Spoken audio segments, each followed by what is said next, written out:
Hello पिलाମାନେ जय जगन्नाथ। आज आम तुम दशम श्रेणी बही मंगलायन विषय चतुर्थ भागटी पढ़ा। देख पिलाମାନେ चतुर्थ भाग पढ़ा पूर्व आम कौन जाइला ना सीता उषा को वंदना कर कहते तुम्हें हूँ तिमिर विध्वंसी रवि आगमन सूचक तुमर कमल चरण पड़े सारा संसार ज्योतिमय हो उठे।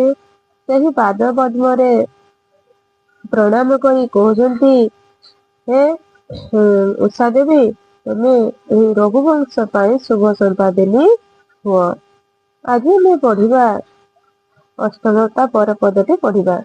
उत्सुक हृदय रात्रि शेष आश्रम धात्री तमसा निर्मल गात्री पवित्र धारा प्रांगणे कुसुम बिंची सुबासित निरसिंची मंगल प्रदीप रची प्रभाती तारा मुहुर्मुह मीन नयने चाहूला सीता सती शुभागमने। कौन है देखा उत्सुक हृदय रात्रि शेष आश्रम धात्री उत्सुक माने आग्रह भरा हृदय रात्रि शेष माने कौन सकाळ समय आश्रम धात्री धात्री किए तमसा आश्रम धात्री किए तमसा निर्मल गात्री पवित्र धारा तमसा नदी किपरि थिला निर्मल थिला गभीर थिला एवं पवित्र धारा थिला।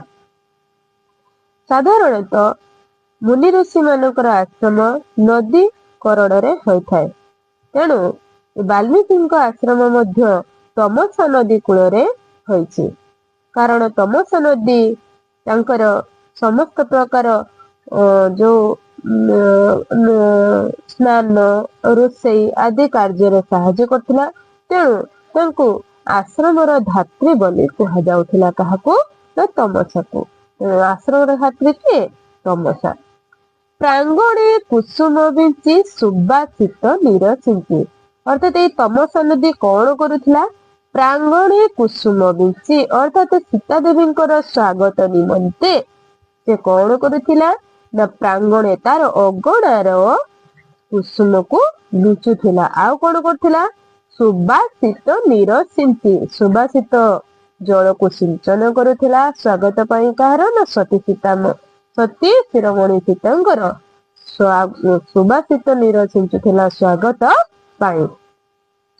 मंगल प्रदीप रची प्रभाती तारा को से मंगल प्रदीप रूप रचना करिथिला। कहीं सीता आसिले कौन करिवो ना होची वंदापना करिबा उद्देश्य।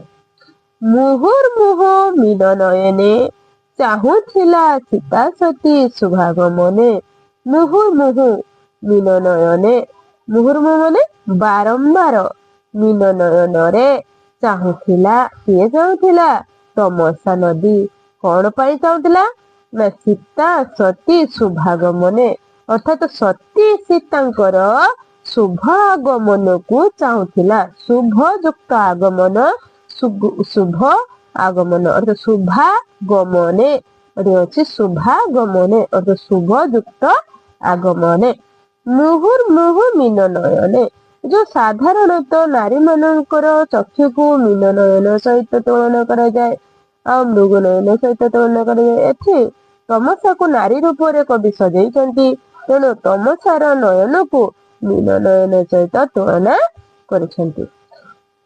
आउ थरे प्रथम रु कहि दउची अर्थात रात्रिर शेषरे आश्रमर धात्री तमसा निर्मल गभीर पवित्र धारा नहीं उत्सुक अर्थात आग्रह भरा हृदय रे प्रांगण रे कुसुम को बीचिची सुबासित नीर को सिंचन करिची प्रभाती तारा को मंगल प्रदीप रूप रे रचना करिची एवं बारंबार मीन नयन रे सीतांकर शुभ आगमन को चाही रही।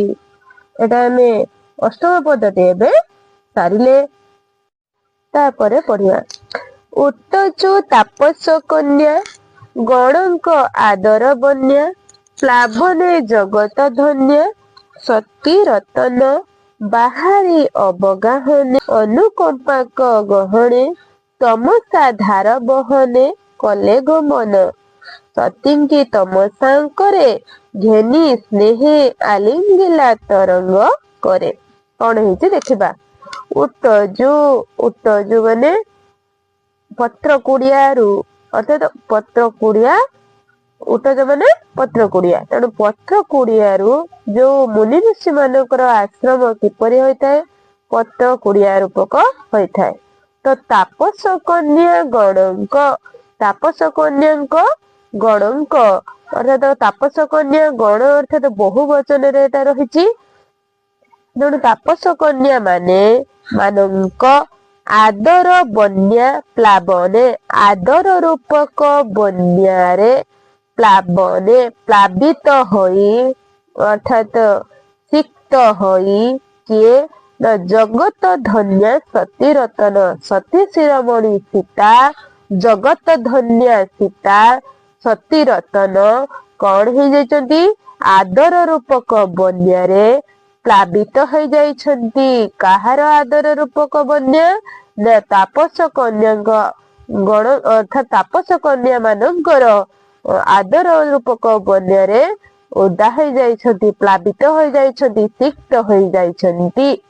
ତାପରେ ବାହାରି ଅବଗାହନେ ଅନୁକମ୍ପାଙ୍କ ଗହଣେ ବାହାରି କୋଉଠିକି ଜଗତ ଧନ୍ୟ ସତୀ ରତ୍ନ ବାହାରିଲେ? ନା ଅବଗାହନେ ମାନେ କଣ? ସ୍ନାନ ନିମନ୍ତେ ବାହାରିଲେ। କାହାଙ୍କ ସହିତ? ନା ଅନୁକମ୍ପାଙ୍କ ଗହଣେ ଅନୁକମ୍ପାଙ୍କ ଗହଣେ ଅର୍ଥାତ ଅନୁକମ୍ପା ଯାଉଛନ୍ତି ତ ତାଙ୍କ ସହିତ ଅନ୍ୟ ତାପସ କନ୍ୟା ମାନେ ମଧ୍ୟ ଯାଉଛନ୍ତି। ତେଣୁ ତାଙ୍କ ମାନଙ୍କ ସହିତ କିଏ ଯାଉଛନ୍ତି? ନା ଜଗତ ଧନ୍ୟ ସତୀ ରତନ ଯାଉଛନ୍ତି ଅର୍ଥାତ ସତୀ ଶିରୋମଣି ସୀତା ଯାଉଛନ୍ତି। କୋଉଠିକି? ନା ଅବଗାହନେ ଅର୍ଥାତ ସ୍ନାନ ନିମନ୍ତେ। ତମସା ଧାର ବହନେ କଲେ ଗମନ କୋଉଠିକି ଯାଉଛନ୍ତି? ନା ସ୍ନାନ ନିମନ୍ତେ କୋଉଠିକି ଯାଉଛନ୍ତି? ନା ତମସା ଧାର ବହନେ ତମସା ଯୋଉ ତାର ଧାରା ବହନ କରିଛି ସେଇଠାକୁ କଲେ ଗମନ ଅର୍ଥାତ ସେଇଠାକୁ ସେ ଗଲେ। ସତୀଙ୍କି ତମସାଙ୍କରେ ଘେନି ସ୍ନେହେ ଆଲିଙ୍ଗିଲା ତରଙ୍ଗ କରେ। ସତୀଙ୍କି ଅର୍ଥାତ ସତୀ ଶିରୋମଣି ସୀତାଙ୍କୁ ଯେତେବେଳେ ତମସା ତାର ଅଙ୍କରେ ଅର୍ଥାତ ତାର କୋଳରେ ଘେନି ଅର୍ଥାତ ଗ୍ରହଣ କଲା ବା ଧରିଲା ବା କଣ୍ଢେଇ ଧରିଲା। କେମିତି ଧରିଲା? ଦେହରେ ଯେମିତିକା ଯେତେବେଳେ ଆଲିଙ୍ଗନ କଲା ତାର ସ୍ନେହରେ ଆଲିଙ୍ଗନ କଲା କୋଉଥିରେ? ନା ତରଙ୍ଗ ରୂପକ କରରେ ତମସା ସୀତାଙ୍କୁ ତାର ଅଙ୍କରେ ଅର୍ଥାତ ତାର କୋଳରେ ସ୍ନେହ ଭରା ହୃଦୟରେ ଆଲିଙ୍ଗନ କଲା।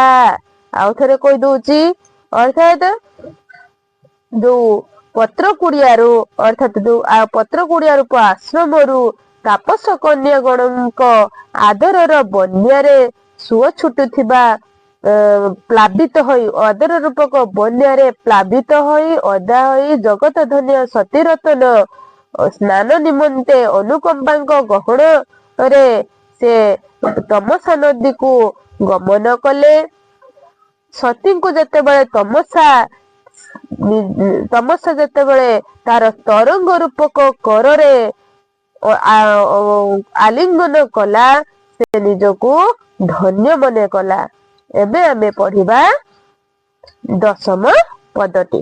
ଦେଖ ଅମୃତ ମଧୁର ସ୍ୱରେ ଭାସିଲା ପରିତୋଷରେ ମା ଗୋ ମୋ ମାନସରେ ନଥିଲା ଆଶା କରିବ ଅଙ୍କେ ବିହାର ରାଜଲକ୍ଷ୍ମୀ ହୃଦହାର ସୀତା କରି ପରିହାର ଭୋଗ ପିପାସା ଭାଗ୍ୟବତୀ ମତେ ସଂସାରେ ବଲିବେ ତ ଯୋଗୁ ଏକା ପର ସଂସାରେ। ଅର୍ଥାତ ଦେଖିବା କଣ ହେଲା? ଅମୃତ ମଧୁର ସ୍ୱରେ ଅମୃତ ଅର୍ଥାତ ଅମୀୟ ସମାନ ମଧୁର ସ୍ୱରରେ ଭାସିଲା ଅର୍ଥଗତ ପାର୍ଥକ୍ୟ ରହିଛି। ଭାସିଲା ଏ ଭାସିଲାର ଅର୍ଥ ହଉଛି କହିଲା। କିଏ କହିଲା? ତମସା ନଦୀ କହୁଛି। କେମିତିକା କହୁଛି? ପରିତୋଷରେ। ପରିତୋଷ ଅର୍ଥାତ କଣ? ଅତ୍ୟନ୍ତ ଖୁସିରେ କହୁଛି। ମାଗୋ। ମାଗୋ ଅର୍ଥାତ ଏଠି କିଏ? ଅର୍ଥାତ ଜଗତ ଜନନୀ ମା ସୀତା କହୁଛନ୍ତି ମୋ ମାନସରେ ନଥିଲା ଆଶା ମୋ ମନରେ। ହେ ମା, ମୋ ମନରେ କେବେ ବି ଆଶା ନଥିଲା କରିବ ଅଙ୍କେ ବିହାର।